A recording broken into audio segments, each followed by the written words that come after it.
So hello everybody, welcome to today's discussion on climate change and what can be done about it, a conversation between a politician and a scholar. My name's Jade McGlynn, I'm a former MSSR fellow, you all already know me from Monday, but yes, a former MSSR fellow, and now I'm a tutor at Oxford and director of research at Henry Jackson Society, a London think tank. Today, I'm going to be moderating a discussion inspired by Professor Lieven's book, State, a truly excellent read that applied a refreshing dose of realism to the climate crisis. And in today's discussion, following on in part from yesterday's discussion that you had, we're going to delve deeper into some of the topics and issues that arise in the book. And to do so, we are very spoke to be joined, of course, by the author of the book himself, Professor Anatol Lieven, who's a professor at Georgetown University School of Foreign Studies in Qatar, and a senior fellow of the New America Foundation in Washington.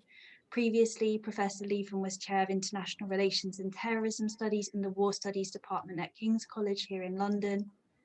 He frequently writes for the international media and has testified before committees and subcommittees of the US Congress and the British Parliament, speaking on numerous occasions at the Foreign and Commonwealth Office, the Department of State, and the French Foreign Ministry, as well as a huge range of US, European, Russian, and Chinese universities and institutes.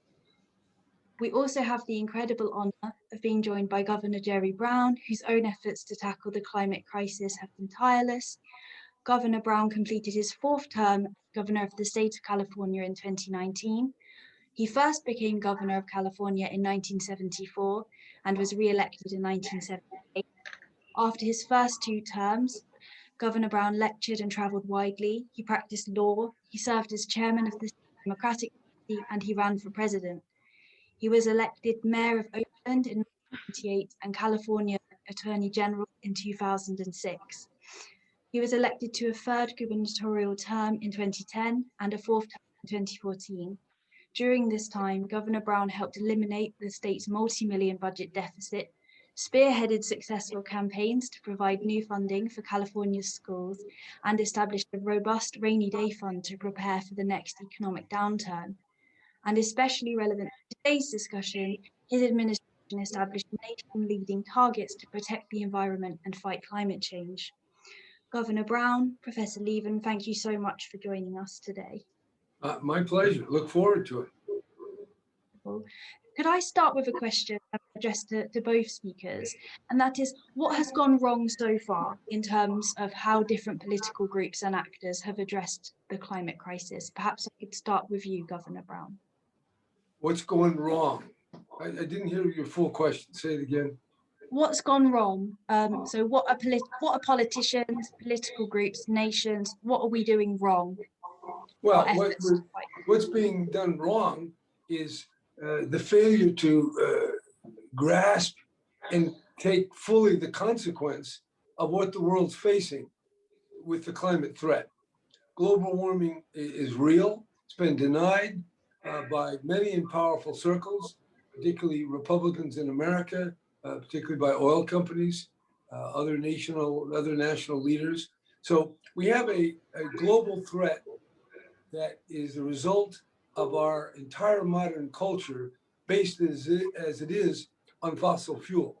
So the nature of this threat, well, the immediate causation is the emission of somewhere in the neighborhood of 40 billion tons of CO2 or CO2 equivalents every year.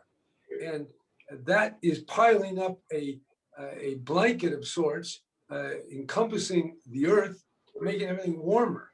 And the trajectory we're on, it's obviously going to get warmer because the CO2 piles up and stays for hundreds of years. Now, recognizing that demands an immediate action, and an action to curb as rapidly as possible the CO2 emissions and the emissions of other greenhouse gases like soot and methane and fluorocarbons. So it's clear what's causing it, what we have to do. Now, the problem is, because we are a fossil fuel culture, it's not so easy to change, or it's a word that many politicians are using right now, transform. Now, transformation is a big word. It means changing the very form of what we are. So that's not going to happen overnight. It may never happen completely.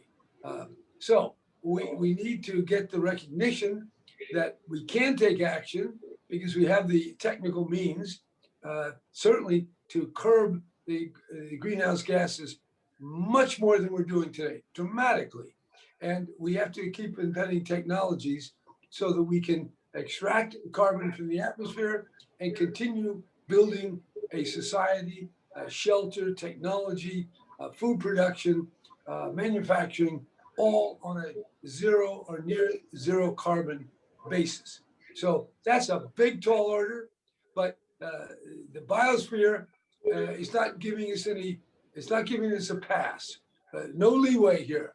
The science, biology, atmospheric, chemical science, it's basic. It doesn't listen to political compromise. So the big people have to understand what's going on and lead this change, which, I mean, just to show America, we have 50 votes, and one of the votes among the Democrats, that is 50 versus 50, one of the votes needed is from a coal country, West Virginia. So how we do all that, curbing jobs, eliminating jobs, and yet getting people to embrace it by having a society that supports people during this very difficult transition, that's where we are. So things are bad because the nature of the task is so huge, and politicians like to talk big in the rhetoric, but like to act small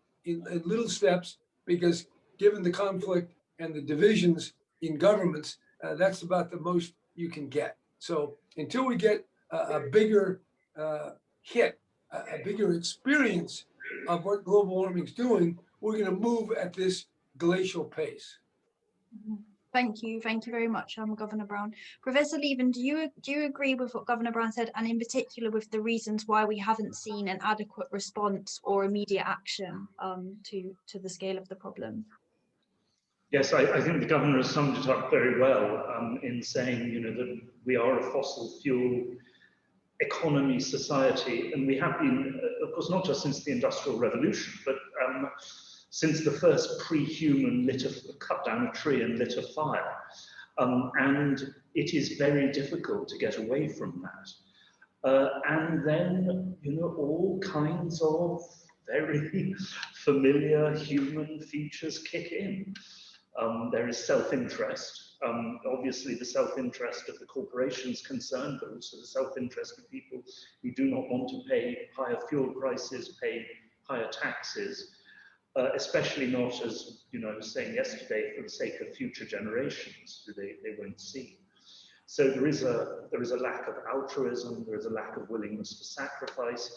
There is a lack of moral courage on the part of politicians to ask people for sacrifices, although perhaps it's unfair to blame the politicians too much, because all too often, I'm afraid, when they have gone to people and asked them for sacrifices, the people by thumping majorities have said no. So, one can't simply blame the politicians for what has gone wrong. And I think that also, there is something like a lack of imagination. This is certainly for us in the West, not necessarily for people in other places, a very, in historical terms, a very new kind of threat. And our institutions, our leaders, our political traditions are just not configured to think about this threat. I mean, they have begun to, but very, very slowly. I was talking yesterday about how our security institutions, continue to be obsessed with threats which are minor compared to climate change when it comes to the real interests of the United States, or of Russia, or of China. And I think so it's a new threat which people find it hard to get their minds around. And of course, as so often been pointed out, every system in the world, not just not just in the West, in China, in Russia, in India, has become obsessed with growth. It's simply with GDP growth. This, has been the standard for the success of a government. And unfortunately, especially over the past 30 years, 30, 40 years or so, not even growth that benefits the population as a whole, just growth for the sake of growth. It's very difficult to get away from that. By the way, I'm sorry to keep brushing my hair. One of the things I've not had due to COVID is a haircut for a very long time. So, I think I may be reduced to my wife cutting it for me. So yes, this lack of imagination and the built-in problems of our institutions.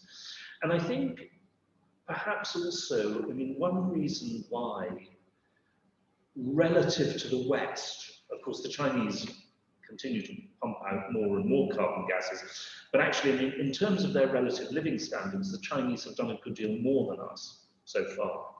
And I think that one reason for that is that, of course, America suffers from natural disasters more than Europe, but even America so far, and even given Hurricane Katrina, there have been, I think, in this past 150 years of American history, only 4 floods which have claimed more than 1,000 victims at one go, possibly more. I think that's it. In China, over the past 150 years, there have been 6 floods which have claimed more than 100,000 victims, and 4 of them have claimed more than 1 million victims. The biggest of them, directly and indirectly, took between 3 and 6 million dead when the rivers burst their banks, the Yellow River changed course. I think that there is in some other places an awareness of the potential for natural disaster that we lack. We will acquire it. They're acquiring it in Canada and the northwestern United States as we speak. And of course, COVID has been a great lesson. But my fear is we're not acquiring that sense of what an affronted nature can do to us nearly quickly enough. We just don't have the background. Thank you very much. Your point in particular around economics, it reminded me of, in the early pages of your book, you wrote about a statistic. I think it was younger Americans were unwilling to pay $10 more in taxes to deal with the climate crisis for the future, but there was $200 that was in taxes that was spent on defense spending. I thought it summed up the problem quite neatly. I don't know why it particularly stayed in my mind. You've anticipated actually quite a few of the questions that we're going to discuss, but first of all, I'd like to just stay a bit more focused in my next question, which is directed to Governor Brown on the political question, and I suppose some of his personal experience. So Governor Brown, in your time as Governor of California, as I said in my introduction, you passed some very ambitious climate change policies, increasing renewable energy, reducing carbon emissions. What did it take to do this? What did it require to push through these changes? Census building or force of personality and imagination? It took a different kind of Republican to be in power. At the time George Bush took over in 2001, I believe, he had said before he was going to do something about climate change, and then he reversed course under the pressure of the Republican oil companies, the business, the market ideology. All that pushed him in utter denial about climate change. So he did nothing. Okay, so what happened in California? We had a different situation. We had Arnold Schwarzenegger, who came in a few years after that, 2004. He did something about global warming. He signed a very important law. Now, he didn't operate in a vacuum. California, at the time of the Nixon presidency, Ronald Reagan was governor. And together, they were supportive and won passage of the Clean Air Act that gave California a specific prerogative to set more ambitious standards than the national government. which is what they did. So we had Ronald Reagan, and then I became governor for 8 years and pushed the ball further. And then we had a series of two more Republicans, a Democrat, and then Schwarzenegger, and then myself. Now, none of these people were climate deniers. None of these people were environmental deniers.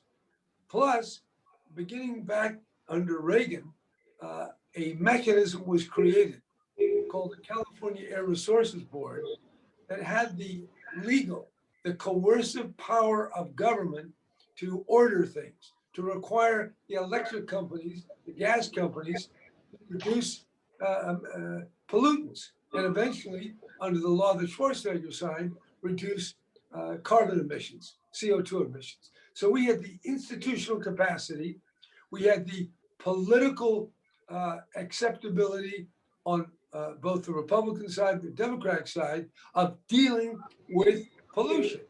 The first pollution. Now, why did that happen? Well, it happened because the smog in Los Angeles was terrible in the 50s and the 60s.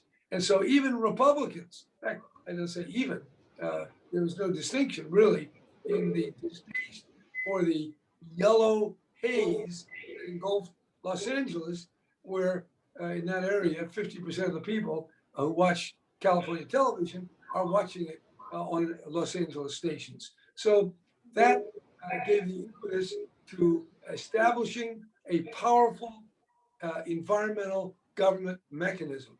Ronald Reagan signed another bill, which was modified by the Democratic legislature of his time, that created the California Energy Commission. And this also had the power to cite power plants and to adopt building regulation standards and appliance energy efficient standards. Very bold moves at the time. These were all passed in 1974, the very year I was elected as governor. So we had a supportive environment to begin with. We had the institutional power to actually do something more than mere rhetoric. And then as the issue heated up and I became governor, it was something that I wanted. And the Democrats run everything, and they're very liberal, and this sounds liberal until it steps on one interest or another. So I think we had favorable conditions. But if you ask me, will this be enough going forward? And I say, absolutely not. The next round of reductions and legal impositions will be much more stringent and will step on more powerful people, and to sustain it will take quite a bit of effort. In fact, right now there's a fight with the oil refineries, wherein the labor union, the business trades, the plumbers, the carpenters, the electricians, they're joining with the oil industry, fighting the environmentalists and what are called the environmental justice advocates. And so already we're getting a collision of interests. So I would say to continue on the trajectory that we're on will take deeper, much more resolute commitment than has been generated to date. So we're going to be ahead of America in many parts of the world, but like the rest of the world, we are laggards relative to the threat and what we're bringing to curb and eliminate the threat. Thank you, Governor Brown, for your insights. First, Lieven, I have a separate question to you, but first of all, are there any points that you'd like to pick up on there in Governor Brown's answer? A couple of things, I suppose. The first, the importance of leadership, both by Schwarzenegger, the governator, and by Governor Brown himself. You know, strong leadership can make a difference. The tremendous importance, as I stressed in my book, of trying, I wouldn't say exactly for a bipartisan approach, that was possible in California, thank God, but alas, at the national level in America, it looks terribly difficult. But the critical importance of trying to appeal at least to enough voters from the other side of the political aisle. Because, you know, I was just reading again today about how, you know, the lack of a solid majority, well, the lack of any majority in the Senate, if you count what's his name, Manchin of West Virginia as, you know, in effect on the other side on this issue. makes it so difficult, to get serious climate change action through. So yes, I mean, the need to appeal to Republican voters is terribly important. I would just interject. There's a great deal of eloquence coming out of American leaders about the power of democracy and our rules-based order. But if you go to Washington, you look at the functioning of this democracy, deeply polarized, unimaginative, and facing incredible barriers to adopting important policies and then carrying them through. So Biden's made some important steps, but he's up against an institutional breakdown in any kind of governing consensus that in former times was shaped by elites that no longer enjoy the prerogatives, maybe rightfully so, but there's no new governing, I'll say elite or group that feels enough connectivity and solidarity that over time they can push and sustain policies. So this is quite a marketplace of confusion where the invisible hand is wreaking havoc in America. And certainly when we juxtapose this system as it really works today with the other systems of which we find so much wrong, it is by no means clear to me which system is going to get us through and get us to a more sustainable future. Thank you. And there is, of course, a particular problem in America, which is the US Constitution, which, worked so magnificently for so long, but which it seems, many of the provisions of the Constitution, to take this ridiculous filibuster, it's only one example, supermajorities, the very composition of the Senate, the Supreme Court, these are becoming obstacles to effective government and contributors to the effects of polarization and paralysis. And from time to time, my gloomier moments, I wonder, and not just about America, more generally, whether we are like previous systems which worked magnificently to meet, in their eras, to meet a particular set of challenges, and then just were not configured. They just were not capable of meeting the new challenges. One thinks of the Chinese Confucian system of government, which worked fantastically. Came back and back and back every time a dynasty fell or an empire fell. They would rebuild it on the same basis for almost 2,500 years, but proved completely incapable of meeting the challenge of Western capitalism and technological development in the 19th century. I hope that's not the case, but that's the sort of thing I deeply worry about. Just one more thing, which would be optimistic, I think, if only we had the time. And that's what the governor said about the importance of air quality in California, the smogs in Los Angeles, in driving environmental reform. Because people saw it, they suffered from it. Same thing in much of Europe. And of course, it took even longer, but if you look at attitudes to cigarettes, to tobacco, and progressive moves to limit tobacco, because people gradually just came to see the effects. Or on a smaller scale, the eventual acceptance of things like seatbelts in cars. Tremendous opposition when it was first introduced, but eventually people do see the results, the bad results, the good results.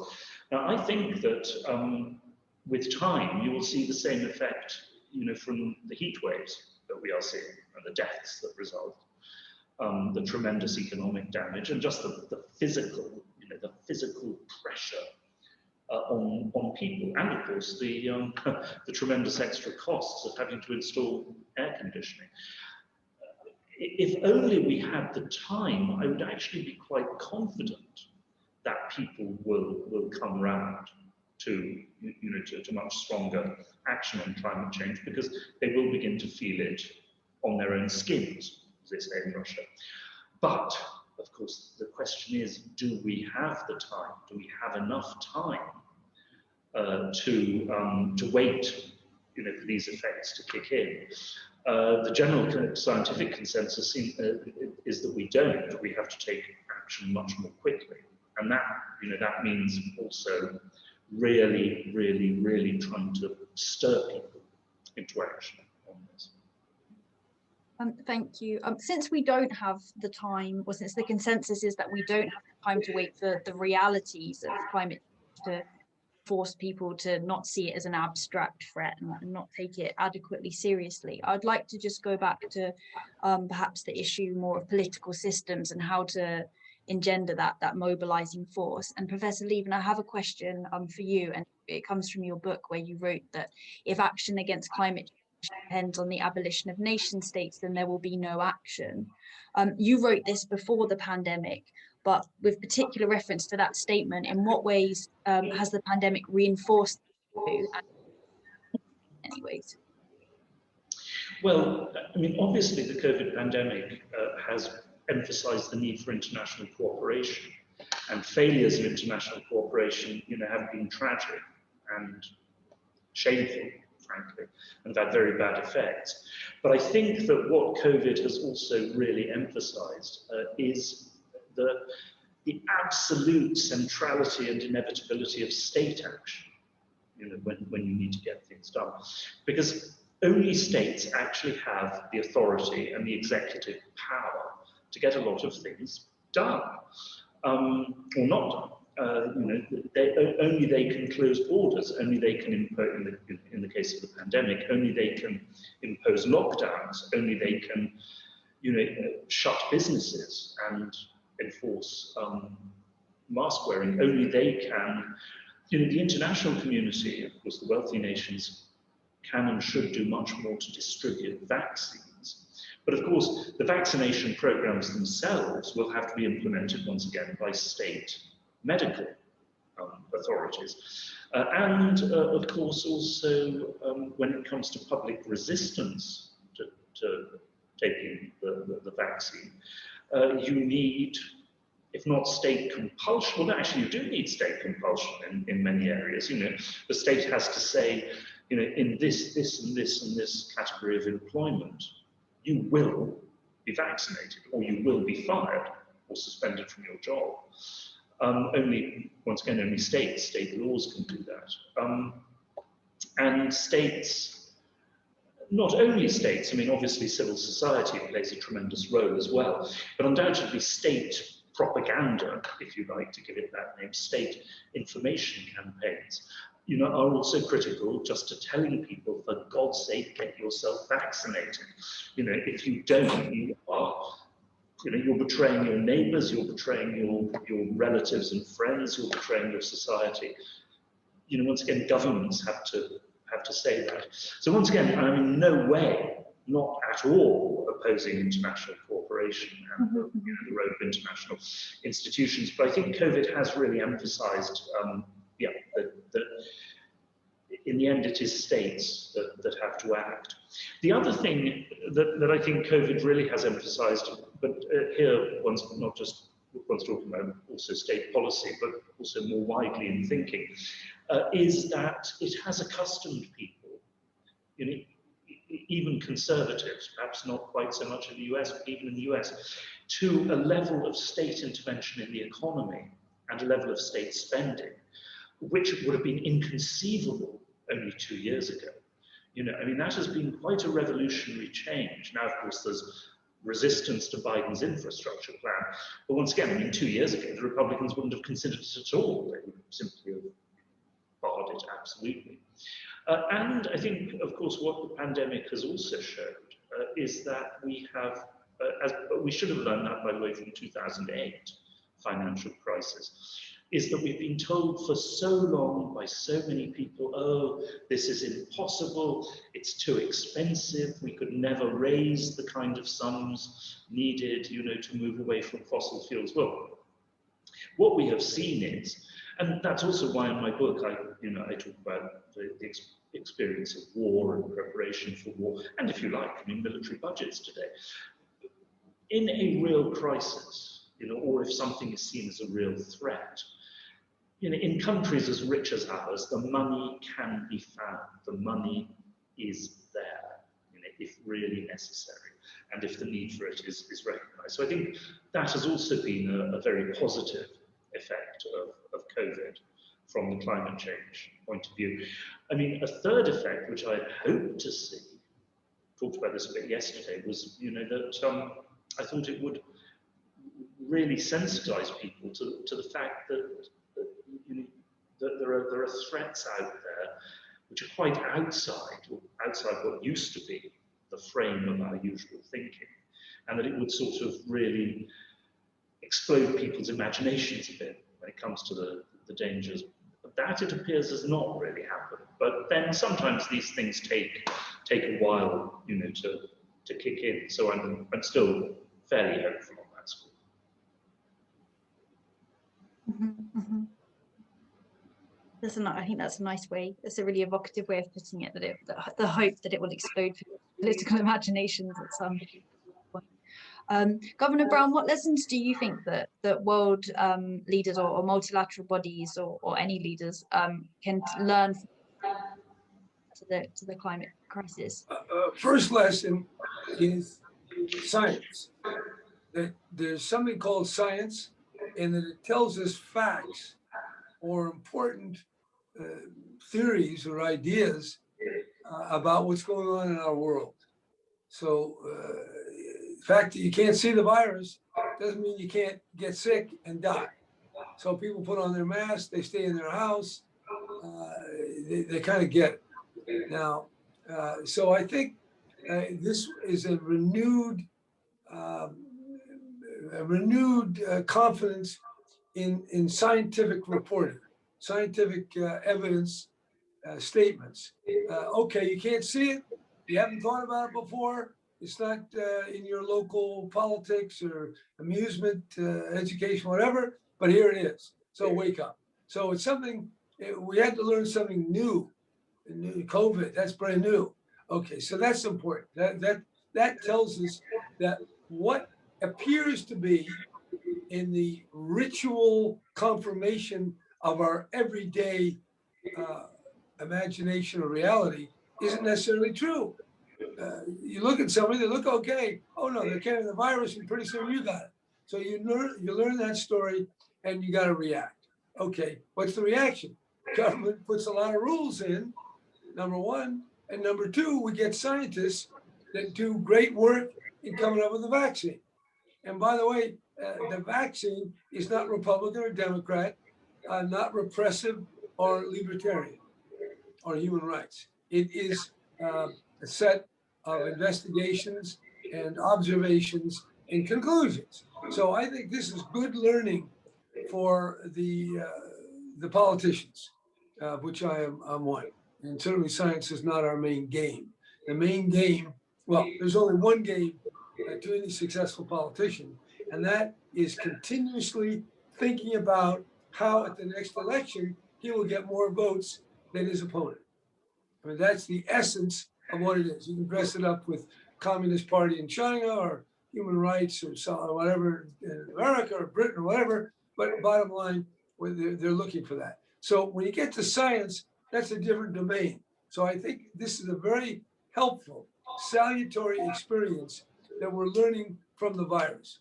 All right, so and I think we can learn about climate, we can learn about cyber, all these other existential threats. I think the virus is a very good, it's a very good example as our teacher. This is the way the world works, folks. It may not be what you thought yesterday, but you can increasingly learn and adapt. And we're doing that to a certain degree. Now, what have we not yet got? And that is a notion, and I agree that nation state is the power force. Nevertheless, there are things that aren't limited to the nation state, one of which is the virus. The other is atmospheric chemistry. These are all connected. We are connected. So the next step is, now in the virus we saw, okay, it's the Chinese virus. Better not use that. I think America didn't want some South American countries to use the Chinese virus.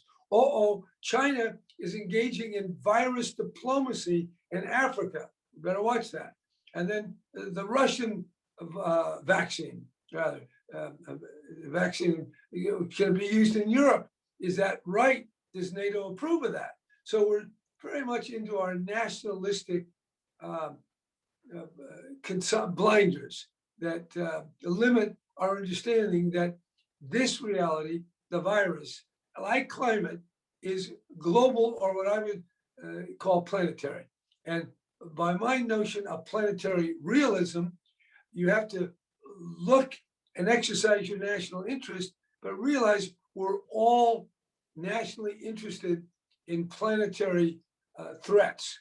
And we are vulnerable in ways that are similar to other people in other nations being vulnerable. And based on that, there can be, and there must be, some common understanding. That's what the Paris Agreement was. That's a major, major step forward.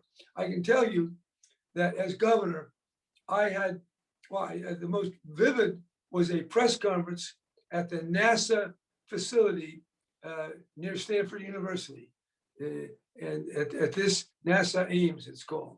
And we had several leading scientists, climate scientists, put out a report, a consensus statement, and we released it. And then we took some questions.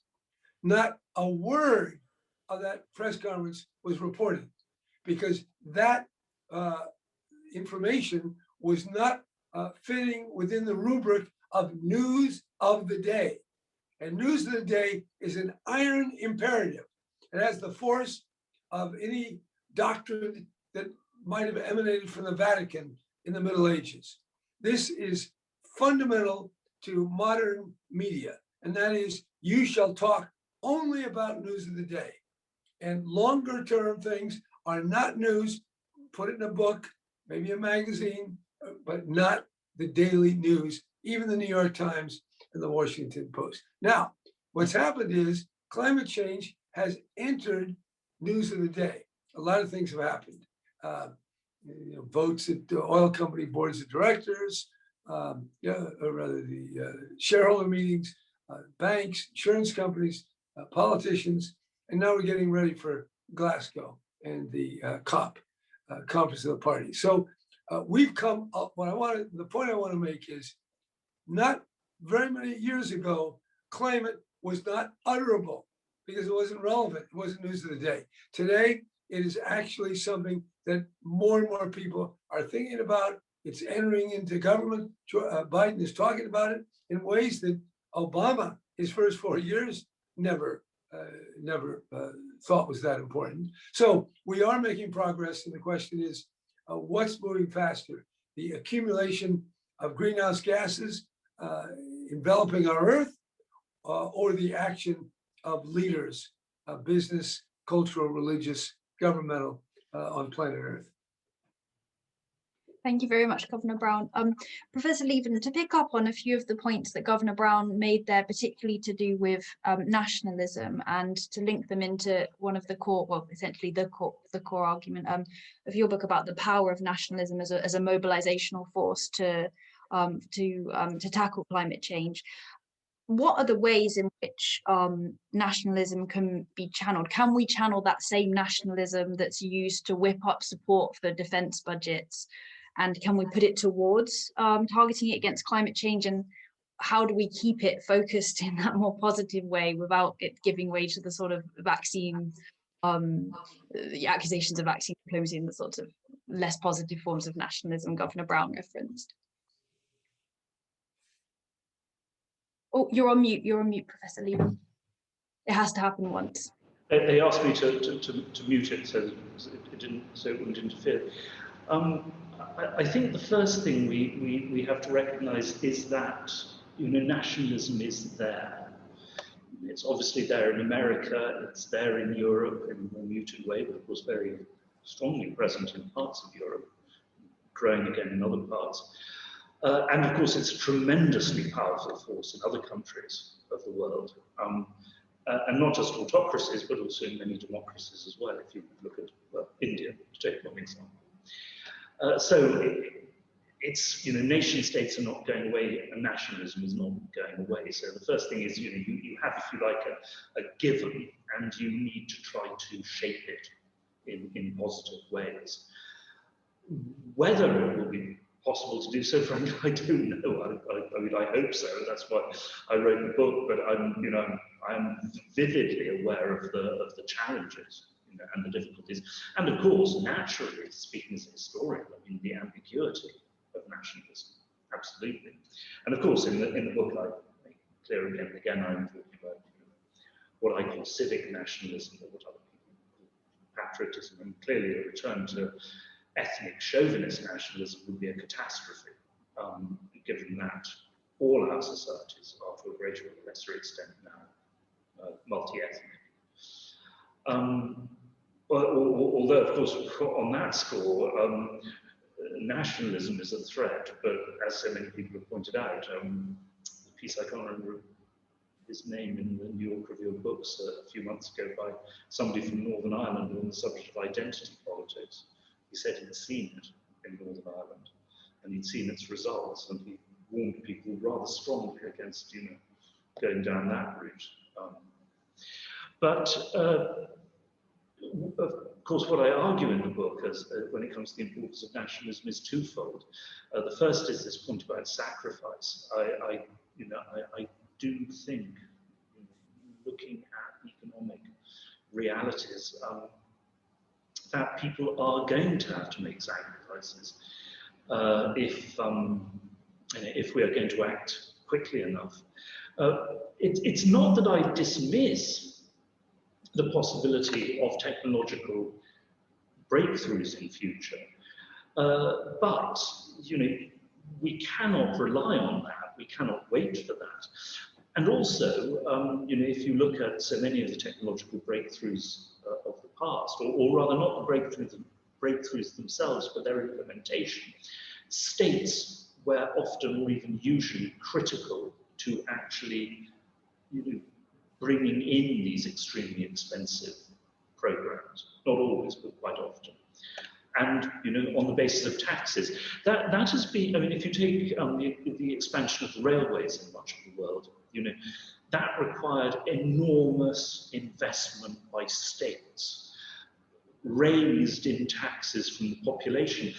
That has been obscured in the United States, quite frankly, because it was possible to fund the expansion of the railways on the basis of enormous amounts of land, which of course had been taken from other people.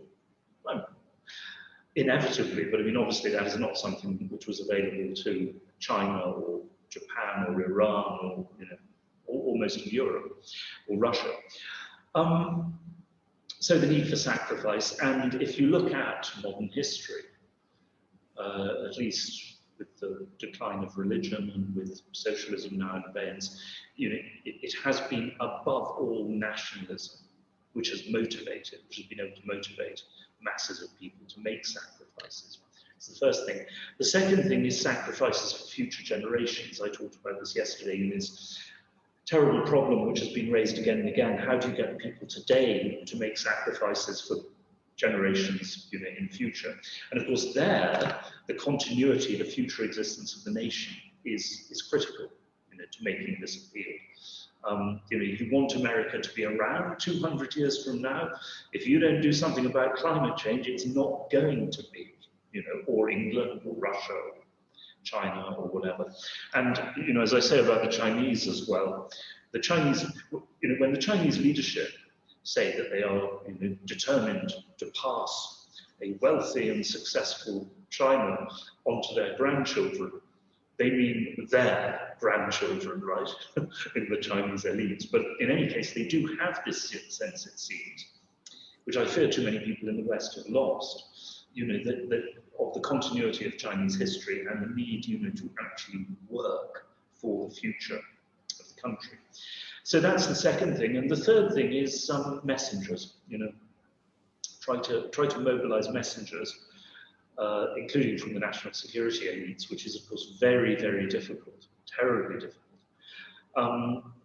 Because it may be, only such messages, and only messages couched in these terms, will appeal to all these voters who at present, will not accept the need for action on climate change, or at least certainly not the need for radical action. And in California, of course, that was one of the great successes also of Schwarzenegger. Schwarzenegger, because of his whole persona and because of films he'd acted in and the parts he'd played, could really make that climate change argument without being cast by Republican voters, in the kind of mold, alas, of the people who they have learned, been taught to, to hate and dismiss and simply not listen to.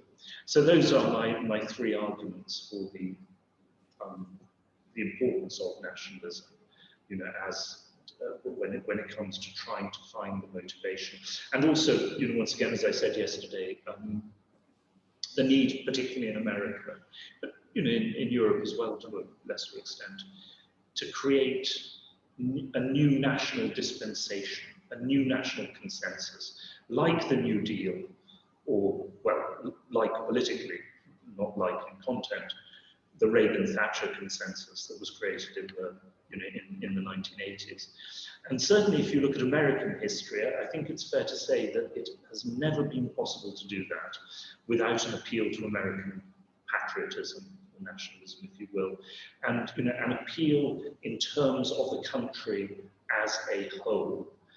Of course, Franklin Delano Roosevelt was accused by the crazier elements of the Republican Party of lacking patriotism, but particularly, after the Second World War, that was not absolutely not a credible argument for the overwhelming majority of Americans. And this need to cast, to appeal for this new dispensation in national terms is, I think, something that has deep roots, and there is a great deal of evidence from the history of the United States. Thank you very much for sort of a very coherent overview, actually, of incredibly complex arguments.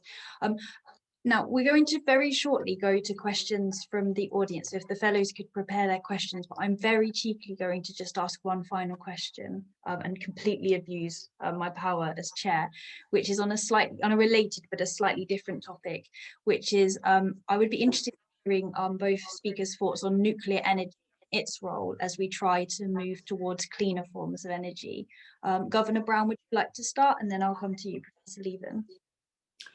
Yeah, I wish I could give you a definitive thought on this, but I don't have one. People whom I respect, certainly James Hansen, there's people in, well, I won't try to enumerate all the different people who think absolutely we must have nuclear reactors. Some people take a more middle path, that over the next 5 to 10 years, nuclear reactors can be made, will be far safer in terms of curbing waste and radiological material that could lead to proliferation of bomb-making capacity. So the big risk here is that as you spread nuclear reactors, you spread the science and technique of building nuclear bombs. These are inextricably linked. Okay, the waste may not be that big a problem. It can cause a lot of financial cost. That's a problem. Accident can be a problem. Terrorist attack on a nuclear power plant with accumulating spent fuel can be a disaster for that area. And of course, the proliferation problem. Now, having said the problems, the problem of solar and wind and conservation, it may not be enough to do the job. With a couple of billion more people being born, adding to our planetary population, with the growth imperative, we only had When I was governor the first time, there were about 300 million cars in the world. Now there's over 1 billion. And it's very easy to imagine 2 billion. Now, they're not only going to be electric, and even to make an electric car, it costs a lot of CO2. So given all that, the nuclear option has to be very carefully thought out. But I will tell you, some of my very thoughtful environmental friends think that's the absolute wrong path. I didn't do very well in physics, and I'm not prepared to give an answer other than to say it is not a closed question. It needs to be carefully examined. Thank you. That's a very, very considered answer. Professor Lieven, what are your thoughts on this topic? Well, I also, of course, acutely aware of how unpopular advocacy of nuclear energy is.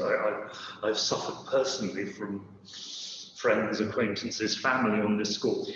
My view is that we should not expand nuclear energy until we have the kind of technological advances that Governor Brown has mentioned in terms of safety, new technologies, in the disposal of nuclear fuel, or rather the non-generation of nuclear fuel. So we shouldn't expand nuclear energy until those are in place. And if they're not in place, then we shouldn't expand it.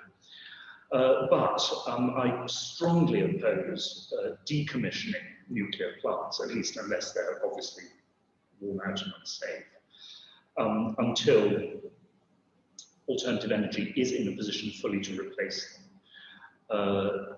And that also requires, of course, technological change, above all storage, because of the unreliability of the alternative energy supply of many kinds of alternative energy. And we're not there yet. And I think that to abolish nuclear energy before we are in a position to replace it is actually disastrous for the fight against climate change. And I do in the book, as you know, very strongly criticize some of the Green parties from this point of view, because their agendas are so hopelessly unrealistic that they also just play straight into the hands of the opponents of climate change action. Because if they were implemented, indeed, populations would sink into darkness and be cooking over wood fires. So that's the second thing. The governor raised a very, very important point of the question of the spread of nuclear technology and security concerns, nuclear weapons in new states, nuclear terrorism. And I think from that point of view, I go back to a point I made in the book and mentioned yesterday, which is that we shouldn't be expanding nuclear power to new countries. And actually, to a considerable extent, we don't need to, because around 2/3 of global emissions are produced by only 6 countries, if you count the European Union as one bloc. And there, touch wood, and there's concerns about India, but touch wood, we can be more secure, more confident about the security of nuclear plants. Of course, in the Soviet Union, you had Chernobyl, obviously the only real nuclear disaster. But on the other hand, astonishingly, that the Soviet Union itself fell to pieces. You had civil wars in certain parts of the country, and yet, to the best of our knowledge, no nuclear weapon went astray, but also none of the nuclear material went astray. At least none that could be turned into a nuclear bomb. So I think, but of course, I'm certainly not an advocate of expanding nuclear power to more countries in the world, but the really, just to finish, a point I think we need to keep coming back to. In the end, it's all about carbon emissions. That means focusing on what emits the carbon, but it also means focusing on those countries that emit most of the carbon. A lot of other places in the world will suffer from climate change, but they don't actually contribute to it much. And to a certain degree, therefore, we can ignore them and try to concentrate on those countries which actually create the problem. And there, I think nuclear energy must remain until we can replace it. Yeah, I would like to add a couple of points. One, to build nuclear power plants is extremely difficult. Look at Germany, look at the United States, look at the world. So they're expensive. There's lots of hurdles in the way of building a plant. So it's not a easy glide path to make significant carbon reductions. I think that's an important point, whatever theoretical value it can have. I might say in this regard, the names, not only James Hansen, but James Lovelock said in his book, Gaia's Revenge, that unless the world builds 1,000 nuclear reactors, and this was 20 years ago, the last breeding pair of human beings would slink toward Antarctica. So that's a strong statement by Mr. Lovelock. And Stuart Brand, who did the Whole Earth Catalog, is completely dedicated to nuclear power as a important solution. On the other hand, my close environmental advisors don't see it that way at all. And I would offer this one point: reducing emissions, as Anatol just said, that's what we're up to. And there's a lot of ways to reduce emissions that we're not using.